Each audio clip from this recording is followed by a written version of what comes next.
Hi everyone and welcome to 3 Charts in 1 with me, Richard Perry, market analyst for Infonox on Wednesday the 13th of July. 3 big charts today. We've got Euro dollar, which hit parity yesterday. We're also looking at the gold chart and the S&P 500 futures. So straight into it with this Euro. And we have seen that the big move to the downside has hit parity pretty much to the pip and then found a basis of support yesterday. Put it on the hourly chart, you can see that hitting parity and then rebounding. It looked like it was actually going to form a bull hammer, then fell into the close, and it's been sort of consolidating ever since. But I'll show you an interesting look on euro dollar. Go back a couple of levels onto this. You see these consolidation ranges that basically break to the downside and then hit the downside projection target of the consolidation. But then you see having hit the target there or thereabouts, it starts to recover again back towards the resistance of the old breakdown. We've seen that in this instance here back in April. We then saw another consolidation and a breakdown and then a rebound into the resistance, and we've now seen the latest breakdown. Now that projection breakdown is 99.20 if that was to be exact, but it's there or thereabouts around parity. And if that does start to recover technically and you've got the RSI oversold, then you could certainly see quite a sizable technical rally, I think, in euro dollar in the coming days and weeks. So this is one I'm going to be very much keeping a focus on, is obviously if euro dollar can start to recover, because it is at levels that the oversold position comes in and it has started to sort of look for support, and potentially if it can get back above that 1.0070 area, he starts to build the prospect of a recovery. So this is certainly something that I will be keeping an eye on. And at the gold chart, I did a video yesterday that said that if the dollar starts to correct, i.e. euro dollar going up, then the gold chart will also start to rebound, because gold is very negatively correlated to the dollar, so weakening dollar would help gold to rally.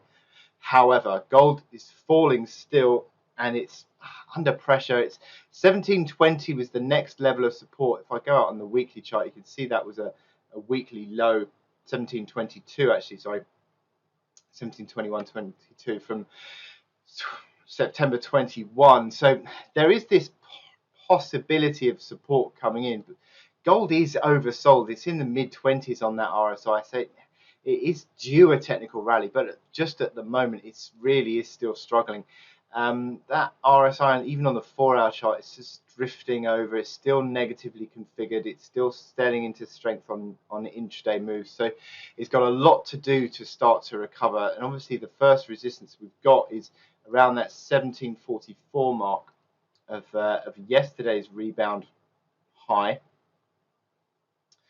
And that needs to be broken to suggest any sort of recovery of any real note. So it's still got a lot of work to do on this gold chart to get a sense of recovery. But there is, again, a lot to unwind oversold wise, but just for now it's still subdued. But there is potentially the prospect of a technical rally due to the oversold nature and the support coming in.